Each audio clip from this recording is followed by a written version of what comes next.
That's kind of dark. Yeah, that's kind of dark, but whatever. I'm going to town to take photos for my birthday. Today's not my birthday, tomorrow's my birthday, but I want like birthday photos for IG. So I'm going to town for that. What is it with cows on this vlog? What are you doing on the road? Huh? I think we found the location.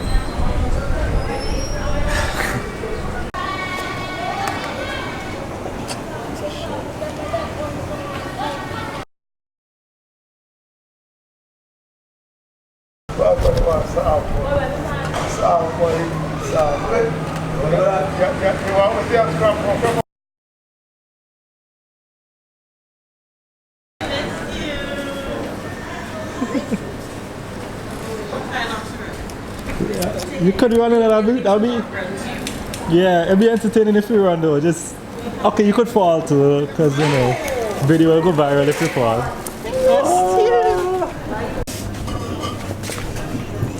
Okay, good. Oh yeah, actually let me get this. See what this tastes like. I probably knew you from Windsor. I didn't go to Windsor. I had a cousin who used to go there. $14.45.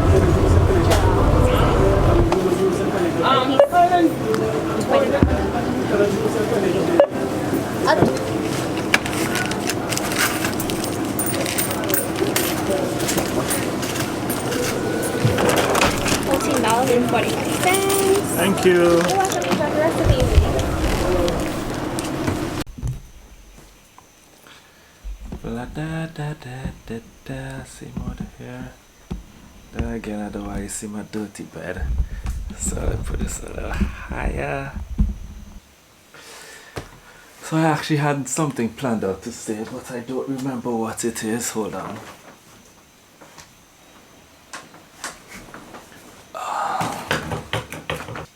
Every year on my birthday, I try to say something, like I have something planned that I'm going to do.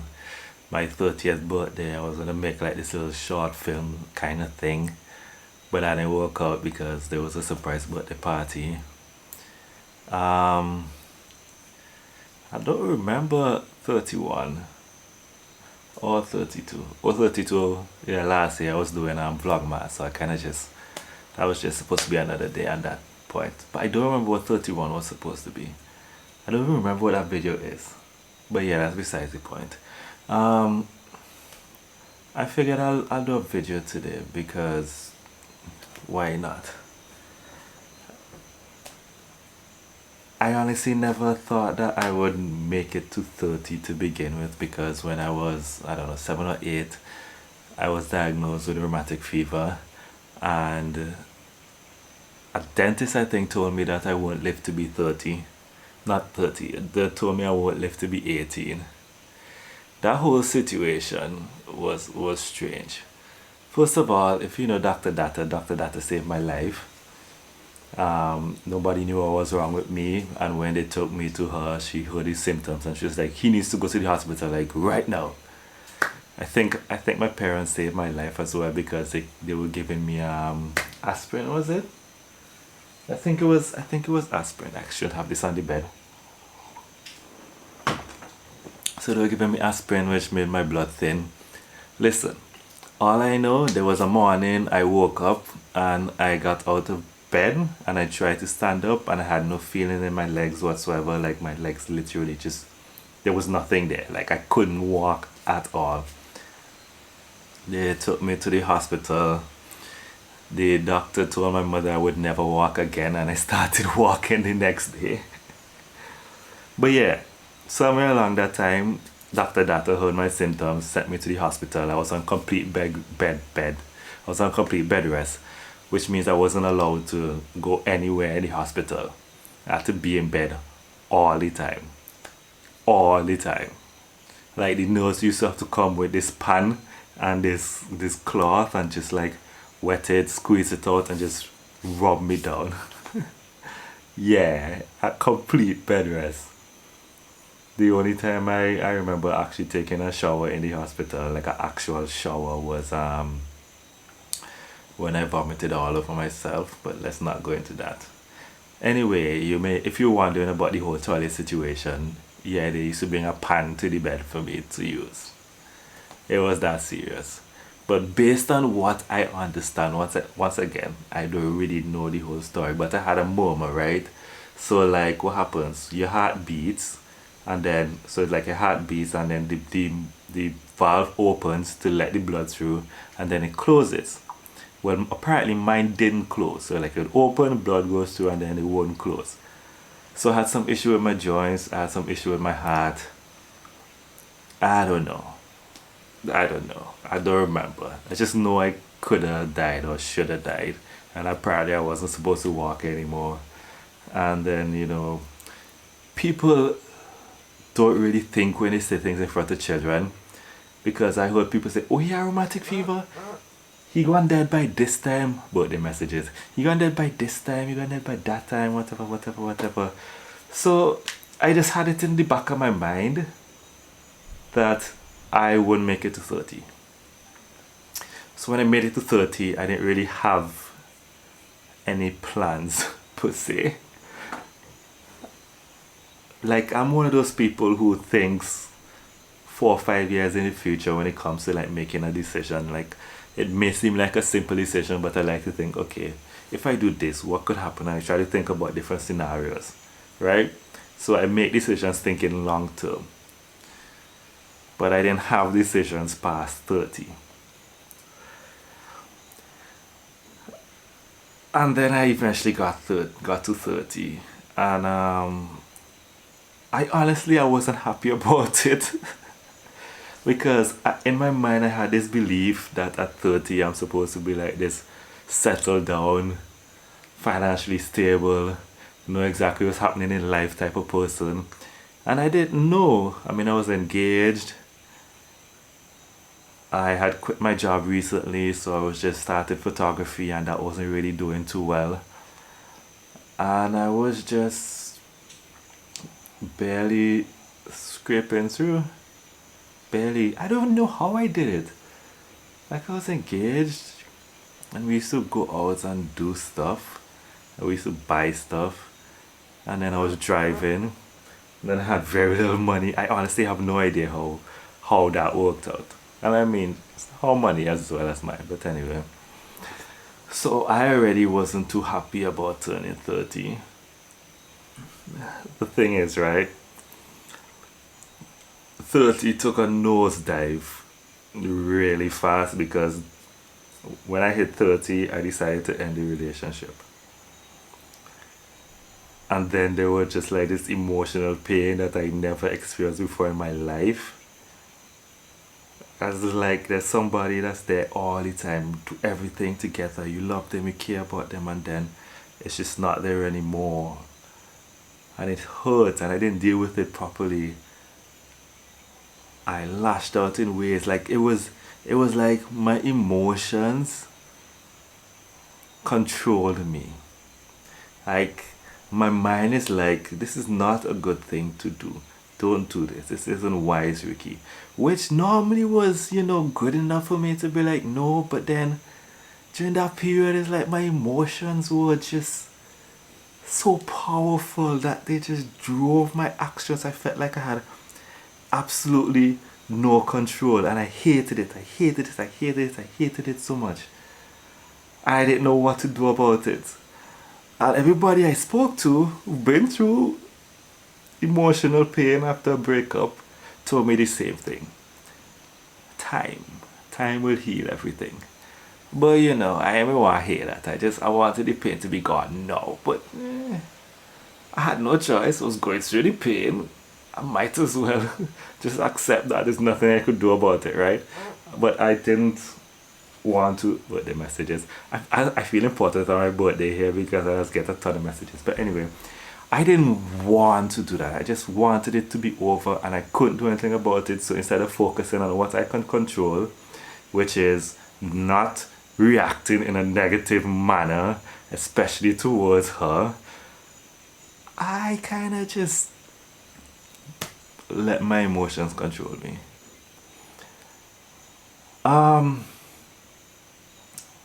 I was 31. When I was 31, I think it was when I was 31 I went to St. Lucia. Was it? I went to St. Lucia. I was in St. Lucia for like 6 months, and that was very helpful. It also gave me like the travel bug. Like I really love traveling now all of a sudden. I may probably go somewhere before the end of the year. But yeah, it was very helpful. But one of the things that I remembered during my period in St. Lucia, well, I didn't remember, well, I remember during the period, but I remembered like motivational speakers because I used to listen to them because I wanted to be this uber successful guy. And when I was getting close to 30, I started kind of overworking myself, sleeping less, trying to do more work, trying to push this, learn this, whatever, whatever, so that I'll be successful by 30. And I kind of overworked myself. But like I said, I used to listen to a lot of motivational speakers. And one of the things that they said is, you are going through the pain already. Why not get something from it? I thought long and hard about that. And that was kind of like the beginning of the changing of my mindset into more of a, okay, things are happening. There are lessons that I need to learn. I got back to St. Vincent. Work was slow, obviously. You disappear for a while. People forget you exist and they really want to hire you anymore. I said that in a kind of way. I feel no way about that, that's fine. Yeah. But work was slow, then work started picking up, and soon work was fine. During that period I was okay, like I wasn't in any emotional pain. I mean, I would feel a little bit of anger and resentment once in a while, but for the most part I was just back to normal Ricky. And I kind of was okay with that, normal Ricky, because I know normal Ricky is better than what most people experience, so I was okay with that. Then there was two people helped me have a better understanding of something very, very important, and it was something I learned this past year at age 32 that I feel like I should have known for a very long time ago, but based on the people I was listening to, I didn't really grasp that because they kind of want to feed this. First person was, this is gonna surprise you, Mike Tyson. He was on Joe Rogan podcast and he was talking about his ego, and then he took a drug, DMT I think it was called. I can't remember what it was called, but he took this drug and it was such an experience for him, and it destroyed his ego. Like, it took him to such a place in his mind where he felt so small and insignificant that it destroyed his ego. And he started talking about how that was a good thing because he had to build his ego to fight. Like, he going into the ring and he said stuff like he would he would go in the ring, he would look at the person in the eye, and if they just look away, he knows he won. And like he would say he's the best. He knows he's the best. His ego, he just fed it, just so he could go out and fight. And then he'd go and fight, and he'd want to punch through the opponent. And fine, okay, that works for you to be a successful boxer. But then when he wasn't a boxer anymore, he just had all of this ego and aggression for no reason. Like, it was just there. Nobody ever taught him how to turn it off. They taught him how to turn it on. Nobody taught him how to turn it off. And I was like, ego. That was the first time, well, not the first time, but Well, yeah, it was the first time where I saw someone talk about ego, but talk about it in like 100% of a negative way. And then the second person who really, really, really knocked into my mind about how bad my ego is somebody that y'all will meet sometime before the end of the year. Hopefully, God spare life. But something happened and I was upset about something. And she was like, are you upset because you're actually upset, or are you upset because it hurt your ego? I'm like, what? In my mind, I'm like, I'm upset. What do you mean if am I upset because it hurt my ego? I'm upset. Like, what? Really? And you know, I thought about it, but I kind of brushed it aside. So then I got upset about something else, and then she asked me again. What? Excuse me, you're being loud. I'm making a video. Okay? It's okay, I forgive you. Right. So she she asked me again, and then she kept asking me. And then she would just ask questions and ask questions and ask questions and ask questions. And then I would get annoyed by the questions, and she'll ask, why are you annoyed by the questions? Are you annoyed because you're annoyed, or are you annoyed because of your ego? And then that got annoying. But then the more I thought about it, the more I realized that a lot of the lashing out, a lot of the bitterness that I have towards people and organizations and all of that had absolutely nothing to do with the fact that they hurt me. It was more of a fact that my ego was hurt. Like me personally, like, if you know me, I don't really let things bother me, but these things bothered me, and I wondered why. And it wasn't because it bothered me. It was because my ego felt hurt. So I went on a path of getting rid of that ego. And I mean, I don't think it's gone. I still think I have an above normal size ego, but I think about it a lot when it comes to decisions. And because of that, I was able to let go of things, and I was able to take responsibility for a lot of my actions. Like the university I went to. I went to university, I got kicked out twice. I don't know if I ever mentioned that in a video, but I kicked out twice. Right? The first time I got kicked out, whatever, I was angry. I didn't feel like that was a reason for me to be kicked out. But they told me I could come back after one semester. I came back after one semester. Then I got kicked out again. And then I felt like, oh, that's not a reason for me to be kicked out. And I held on to that. Because I'm like, this is a Christian university, they're supposed to care about me, they're supposed to want me to be better. They shouldn't be kicking me out just because I do something that was wrong. That was my mindset. But now that I think about it, I actually did things that were wrong. Like if I never did anything that was wrong, they would have no reason whatsoever to put me out.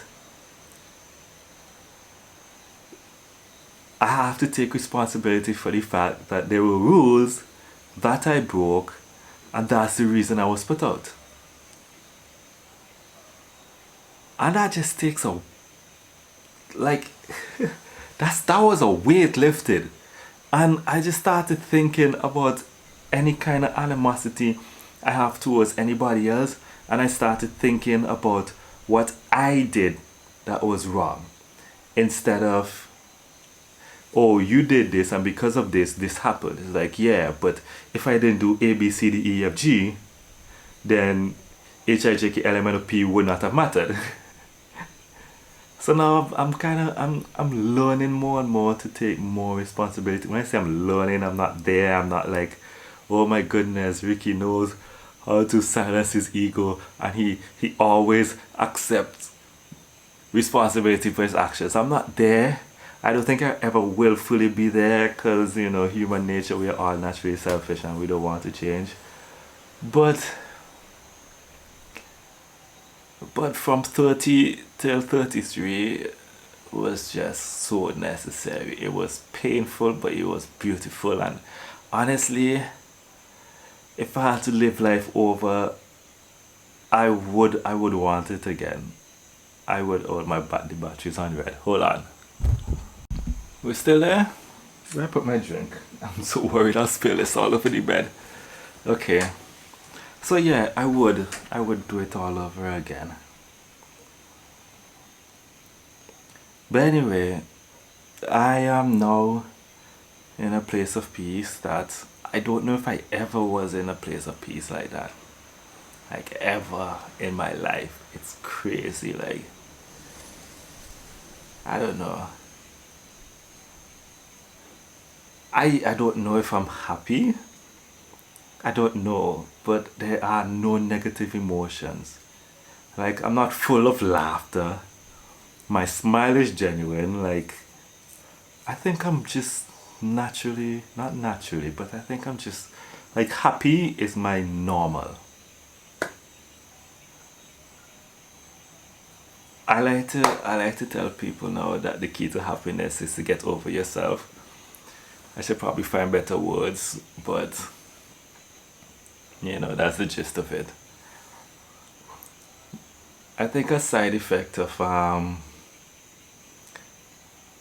me feeling that one little pause threw me off.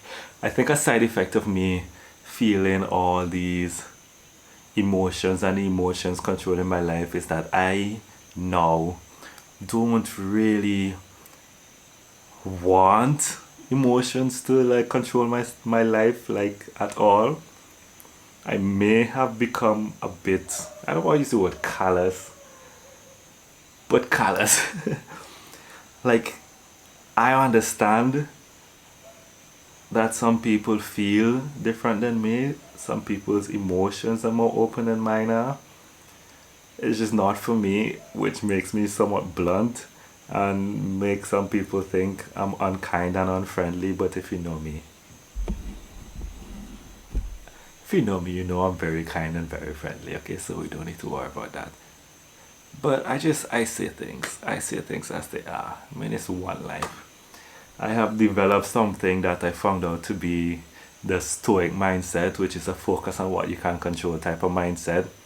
For example, this is such a dark one. I instantly thought of something dark. Why would I think of something so dark? But let's say you crash your car. Fine. Your car is damaged. There's nothing you could do about in the moment. There's nothing you could do about the fact that the car is damaged. So what can you do? Are you going to be upset? Are you going to worry? Are you going to be frustrated? Or are you just gonna be like, okay, it has happened. There's nothing I could do about the fact that it has happened. So what do I do now? Just have a good attitude. You're working at a place and your boss is the worst possible person you could ever think about. And you're working there and you've decided that you're going to stay in this job. So you have no control over how the boss treats you, but you do have control over how you react to the boss. And you'll be kind of amazed that if you are actually nice to people, they will actually be nice to you. This doesn't happen all the time, but it happens a lot. It happens a lot. Some people talk about they get bad service from places. I keep worrying that this is too long and nobody would care. I mean, I don't think anybody would care about any of my videos, so why not just go long? But anyway, people complain about getting bad service from a lot of places that I get good service from, and it is what it is. That doesn't make sense. It not is what it is, but it's because I'm actually like nice to the waitresses. They could bring my food 2 hours late. Okay, maybe not 2 hours, but even if they do, like, even if I get annoyed by that, I'm going to try not to lash out at them. I'm going to remember that, okay, yeah, these are people working a job. They have to deal with all these horrible people, and then here I am just adding to their misery. So I try to be like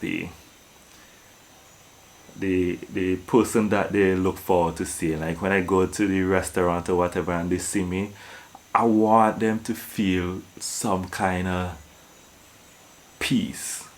You know, I don't want to be a reason for their suffering. I want their shoulders to relax, and I want them to smile, and I want them to have good memories when they see me,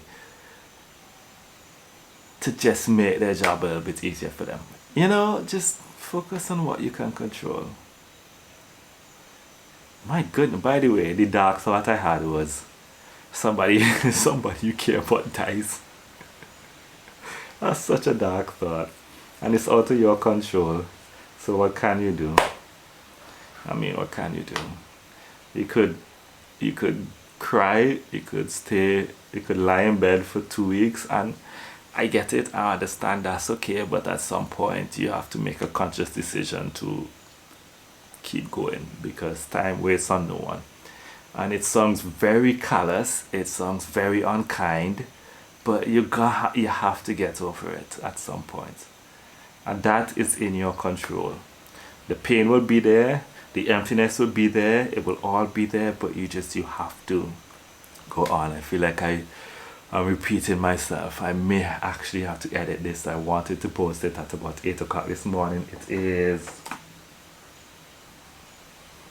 2, 3, 4, 5, 6, 7, 8, 6 hours. I spent an hour editing.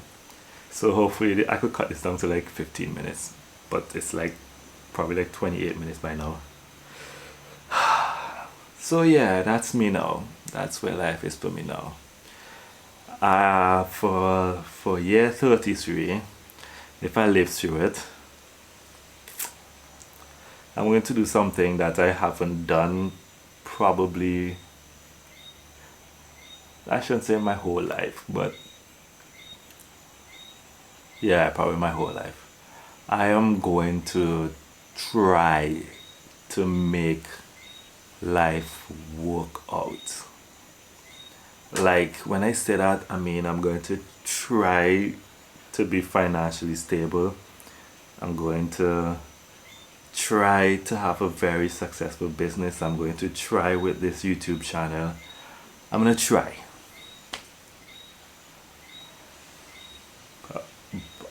I would like to have 6 figures in the bank account by the time I'm 34 and retire by the time I'm 35.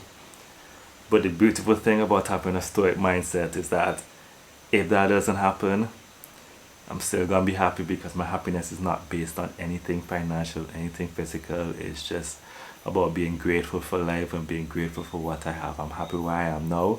If I have more, I'll be happy. If I have less, I'll be happy. Yeah. By the way, stone wine and pina colada blend, it's a very interesting mix, because like the stone wine by itself is too sweet, so I usually put something in there, mostly Hyrule, but you know, I didn't really want to spend $5 on a small bottle of Hyrule and then the Hyrule done and I'm just stuck with stone wine, you know. Plus, you know, instead of mixing alcohol with alcohol, you mix alcohol with juice, like non-alcoholics do. But yeah, good talk. Good talk. Gonna try to wake up tomorrow morning and make a proper vlog.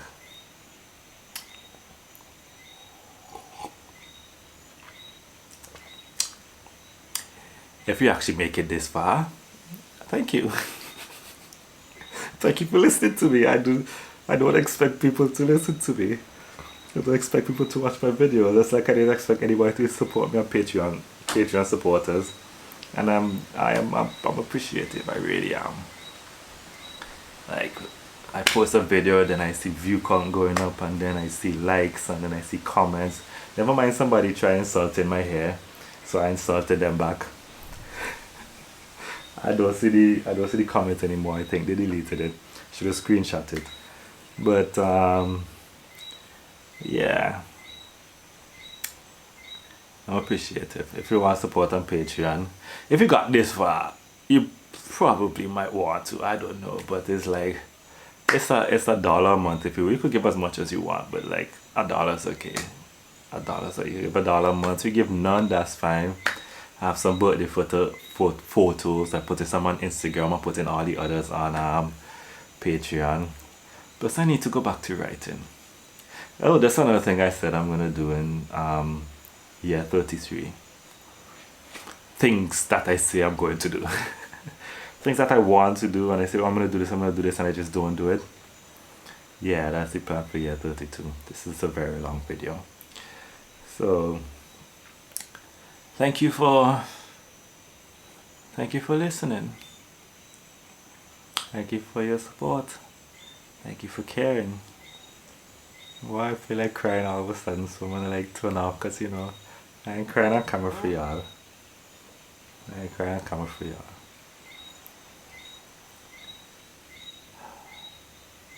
I just realized that at the beginning of the video I probably posted all the photos. I won't post all. I post a GIF though. I post a GIF right now and then I'm gone. Subscribe. Thank you again for listening. I appreciate you. Oh my goodness, I feel all teary-eyed. Okay, bye. Bye. Boy, I'm from the land till I die.